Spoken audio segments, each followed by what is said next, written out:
बुद्ध की शिक्षा। बुद्ध का संदेश उन भारतीयों के लिए बहुत नया और मौलिक था जो ब्रह्म ज्ञान की गुत्थियों में डूबे रहते हैं। बुद्ध ने अपने शिष्यों से कहा, सभी देशों में जाओ और इस धर्म का प्रचार करो। इस धर्म में सब जातियां आकर इस तरह मिल जाती हैं जैसे समुद्र में नदियां। उन्होंने सबके लिए करुणा का, प्रेम का संदेश दिया, क्योंकि इस संसार में घृणा का अंत घृणा से नहीं होता, घृणा का अंत प्रेम से होता है। अतः मनुष्य को क्रोध पर दया से और बुराई पर भलाई से काबू पाना चाहिए। यह सदाचार और आत्म अनुशासन का आदर्श था। युद्ध में भले ही कोई 1000 आदमियों पर विजय पा ले, पर जो अपने पर विजय पाता है, सच्चा विजेता वही होता है। मनुष्य की जाति जन्म से नहीं बल्कि केवल कर्म से तय होती है। उन्होंने ये उपदेश न किसी धर्म के समर्थन के आधार पर और न ईश्वर या परलोक का हवाला देकर किया। उन्होंने विवेक, तर्क और अनुभव का सहारा लिया और लोगों से कहा कि वे अपने मन के भीतर सत्य की खोज करें। सत्य की जानकारी का अभाव सब दुखों का कारण है। ईश्वर या परब्रह्म का अस्तित्व है या नहीं, उन्होंने नहीं बताया। वे न उसे स्वीकार करते हैं न इनकार। जहाँ जानकारी संभव नहीं है वहाँ हमें निर्णय नहीं देना चाहिए। इसलिए हमें अपने आप को उन्हीं चीज़ों तक सीमित रखना चाहिए जिन्हें हम देख सकते हैं और जिनके बारे में हम निश्चित जानकारी हासिल कर सकते हैं। बुद्ध की पद्धति मनोवैज्ञानिक विश्लेषण की पद्धति थी और इस बात की जानकारी हैरत में डालने वाली है कि अधुनातन विज्ञानों के बारे में उनकी अंतर्दृष्टि कितनी गहरी थी। जीवन में वेदना और दुख पर बौद्ध धर्म में बहुत बल दिया गया। बुद्ध ने जिन 4 आर्य सत्यों का निरूपण किया, उनका संबंध दुख का कारण, दुख के अंत की संभावना और उसके समाप्त करने के उपाय से है। दुख की स्थिति के अंत से निर्वाण की प्राप्ति होती है। बुद्ध का मार्ग मध्यम मार्ग था। वह अतिशय भोग और अतिशय तप के बीच का रास्ता है। अपने शरीर को कष्ट देने के अनुभव के बाद उन्होंने कहा, जो व्यक्ति अपनी शक्ति को खो देता है वह सही रास्ते पर नहीं बढ़ सकता। यह मध्यम मार्ग आर्यों का अष्टांग मार्ग था। सही विश्वास, सही आकांक्षाएं, सही वचन, सही आचरण, जीवन यापन का सही ढंग, सही प्रयास, सही विचार और सही आनंद। बुद्ध ने अपने शिष्यों को वही बातें बताई जो उनके विचार से वे लोग समझ सकते थे और उनके अनुसार आचरण कर सकते थे। कहा जाता है कि एक बार उन्होंने अपने हाथ में कुछ सूखी पत्तियां लेकर अपने प्रिय शिष्य आनंद से पूछा कि उनके हाथ में जो पत्तियां हैं उनके अलावा भी कहीं कोई है या नहीं। आनंद ने उत्तर दिया, पतझड़ की पत्तियां सब तरफ गिर रही हैं और वे इतनी हैं कि उनकी गणना नहीं की जा सकती। तब बुद्ध ने कहा, इसी तरह मैंने तुम्हें मुट्ठी भर सत्य दिया है, किंतु इसके अलावा कई 1000 और सत्य ऐसे हैं जिनकी गणना नहीं की जा सकती। बुद्ध कथा। बुद्ध की वह संकल्पना जिसे प्यार से भरे अनगिनत हाथों ने पत्थर, संगमरमर और कांसे में ढालकर आकार दिया, भारतीयों के विचारों की समग्र आत्मा की या कम से कम उसके एक तेजस्वी पक्ष का प्रतीक है। कमल के फूल पर बैठे हुए शांत और धीर, वासना और लालसाओं से परे, इस संसार के तूफानों और संघर्षों से दूर, वे इतनी दूर पहुंच से इतने परे मालूम होते हैं जैसे उन्हें पाना असंभव हो। लेकिन जब हम उन्हें दोबारा देखते हैं तो उनकी आकृति जीवन शक्ति से भरी जान पड़ती है। युग पर युग बीतते जाते हैं पर बुद्ध हमसे बहुत दूर नहीं मालूम होते। उनकी वाणी हमारे कान में धीमे स्वर से कहती है कि हमें संघर्ष से भागना नहीं चाहिए बल्कि शांत दृष्टि से उनका मुकाबला करना चाहिए तथा जीवन में विकास और प्रगति के ओर बड़े अवसर देखना चाहिए। बुद्ध के बारे में सोचते हुए आज भी हम एक जीती जागती थरथराहट पैदा करने वाली अनुभूति से गुजरते हैं। उस राष्ट्र और जाति के पास निश्चय ही समझदारी और आंतरिक शक्ति की गहरी संचित निधि होगी जो ऐसे भव्य आदर्श को जन्म दे सकती है। चंद्रगुप्त और चाणक्य। मौर्य साम्राज्य की स्थापना। भारत में बौद्ध धर्म का प्रचार धीरे धीरे हुआ। मूल रूप में यह क्षत्रिय आंदोलन था और शासक वर्ग तथा पुरोहितों के बीच संघर्ष का प्रतिनिधित्व करता था। पश्चिमोत्तर प्रदेश पर सिकंदर के आक्रमण से इस विकास को आगे बढ़ाने में विशेष मदद मिली और दो ऐसे विलक्षण व्यक्ति सामने आए जिन्होंने बदलती हुई परिस्थितियों का लाभ उठाते हुए उन्हें अपनी मर्जी के मुताबिक ढाल दिया। ये थे चंद्रगुप्त मौर्य और उनके मित्र, मंत्री और सलाहकार चाणक्य। इन दोनों का मेल बहुत कारगर साबित हुआ। दोनों मगध के उस शक्तिशाली नंद साम्राज्य से निकाल दिए गए थे जिसकी राजधानी पाटलिपुत्र, जो कि आधुनिक पटना थी। दोनों पश्चिमोत्तर प्रदेश में तक्षशिला गए और उन यूनानियों के संपर्क में आए जिन्हें सिकंदर ने वहां नियुक्त किया था। चंद्रगुप्त की भेंट खुद सिकंदर से हुई थी।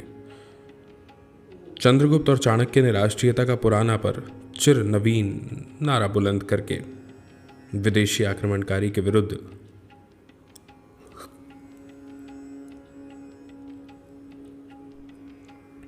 लोगों को उत्तेजित किया।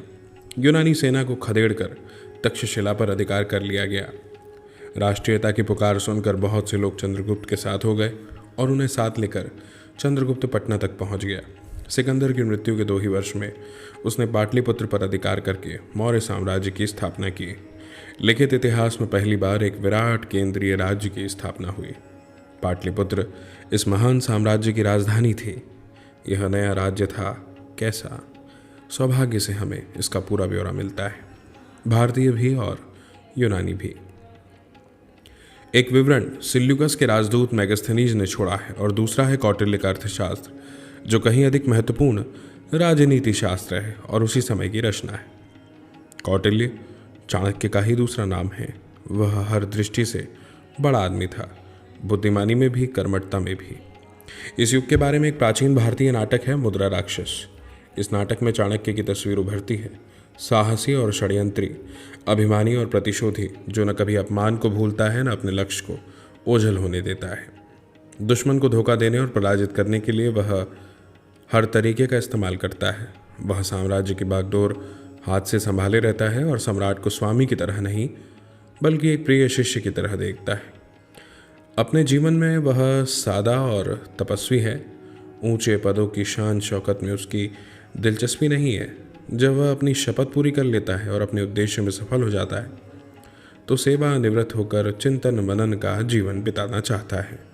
अपने लक्ष्य को पूरा करने के लिए शायद ही कोई ऐसी बात रही हो जिसे करने में चाणक्य को किसी प्रकार का संकोच होता। चाणक्य के अर्थशास्त्र में व्यापक स्तर पर अनेक विषयों पर लिखा गया है। उसमें शासन के सिद्धांत और व्यवहार के लगभग सभी पहलुओं पर विचार किया गया है। इसमें चंद्रगुप्त की विराट सेना का विस्तार से वर्णन किया गया है। चाणक्य का कहना है कि केवल संख्या से कुछ नहीं होता, अनुशासन और उचित नेतृत्व के अभाव में वे बोझ बन जाते हैं। इसमें रक्षा और किलेबंदी के बारे में भी बताया गया है। पुस्तक में चर्चित अन्य विषयों में व्यापार और वाणिज्य, कानून और न्यायालय, नगर व्यवस्था, सामाजिक रीति रिवाज, विवाह और तलाक, स्त्रियों के अधिकार, कर और लगान, कृषि, खानों और कारखानों को चलाना, दस्तकारी मंडियाँ, बागवानी, उद्योग धंधे, सिंचाई और जलमार्ग, जहाज और जहाजरानी, निगमें, जनगणना, मत्स्य उद्योग, कसाई खाने, पासपोर्ट और जेल सब शामिल हैं। इसमें विधवा विवाह को मान्यता दी गई है और विशेष परिस्थितियों में तलाक को भी। अपने राज्याभिषेक के समय राजा को इस बात की शपथ लेनी पड़ती थी कि वह प्रजा की सेवा करेगा। उसका सुख उसकी प्रजा के सुख में है, उसकी खुशहाली में है। वह उसी को अच्छा समझेगा जो उसकी प्रजा को अच्छा लगेगा, उसे नहीं जो खुद को अच्छा लगे। यदि राजा उत्साही होगा तो प्रजा समान रूप से उत्साही होगी। सार्वजनिक काम राजा की मर्जी के मोहताज नहीं होते, उसे खुद हमेशा उनके लिए तैयार रखना चाहिए। यदि कोई राजा अनीति करता है तो उसकी प्रजा को अधिकार है कि उसे हटाकर किसी दूसरे को उसकी जगह बैठा दे।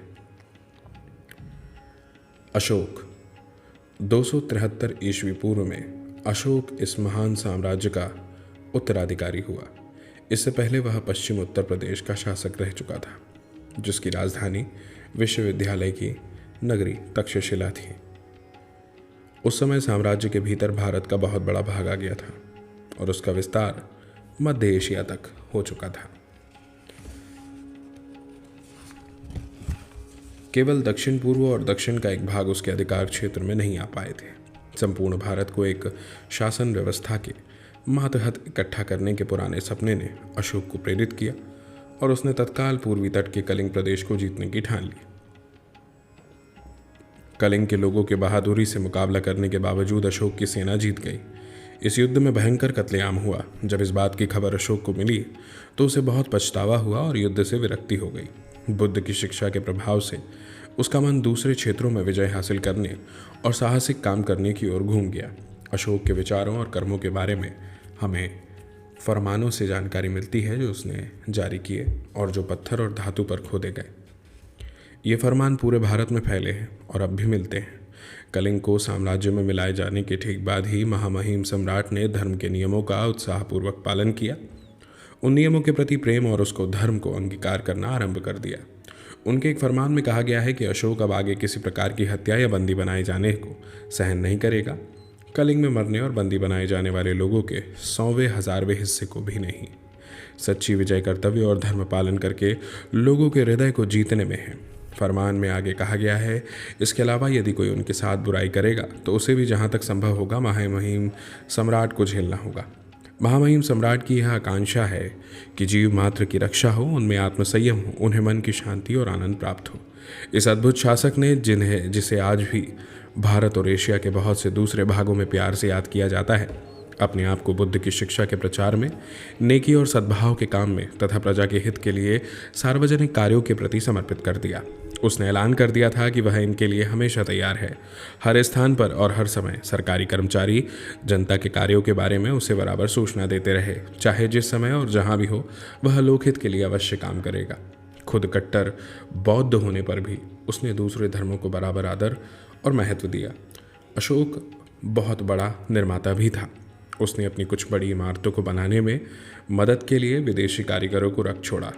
यह नतीजा एक जगह इकट्ठे बने स्तंभों के डिज़ाइन से निकाला गया जो परसिपोलस की याद दिलाते हैं। लेकिन इस शुरू की मूर्तिकला और दूसरे अवशेषों में भी भारतीय कला परंपरा की विशेषताएं दिखाई पड़ती है। 41 साल तक अनवरत शासन करने के बाद 232 ईस्वी पूर्व में अशोक की मृत्यु हो गई। H.G. वेल्स ने अपनी आउटलाइन ऑफ हिस्ट्री में उसके बारे में लिखा है कि बादशाहों के दसियों हजार नामों में जिनके इतिहास के पृष्ठ भरे हैं, जिनमें बड़े बड़े राजे महाराजे, शहंशाह और नामी गिरामी शासक शामिल हैं, अशोक का नाम अकेला सितारे की तरह चमक रहा है। वोल्गा से जापान तक आज भी उसका नाम आदर से लिया जाता है।